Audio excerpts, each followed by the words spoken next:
Sana uzun uzun ömürler bilsin ilahım. İsen sağ ol. İsen sağ bulsan, tuksan bir şeyine de katırız. Biz de isen sağ bulsan, tuğanlar da var kızında isen sağ buluruz. Mineni yüzünden buna rahmet sana. Yine tuturgan için. Bakıtlı bala çakımız için. Bakıtlı bala İnikeçim, sinirlim, birisi inikeç amca merhum indi. Orada cennette.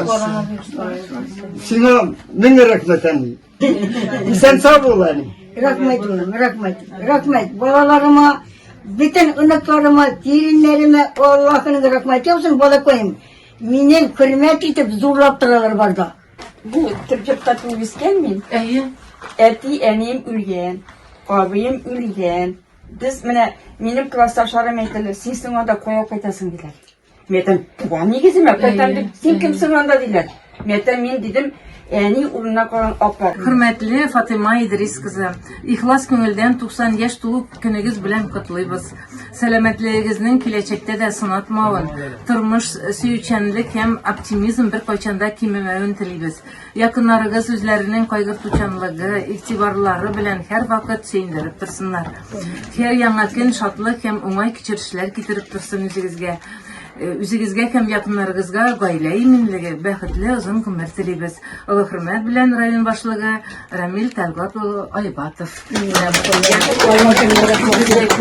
Sağlık, selametlik, uzun ömür, ana kalgan ömürlerini mana şu balalar bilen bəxtdə, şatlıkta bit motor ettirip yaşarga nasip olsun. Amin kızım, amin. Oğlumuzdan avruyla kişisi yaşar tağın. Amin, Allah'ın rahmeti olsun. Men endi bir köp opalarni, abilarni kutladım. 90, 95, 100 yaşlıkları bilen de kutlaganim var. Nomana hatli kişini körgenim yok. Bir de siz ne tuğanlarınız, balalarınız şay köp şöyle. Yok bala, bana yüzünün balalar, ınıklar, bütünüsü şılay cıyılıp koyduğun sizni bir hürmet edeler.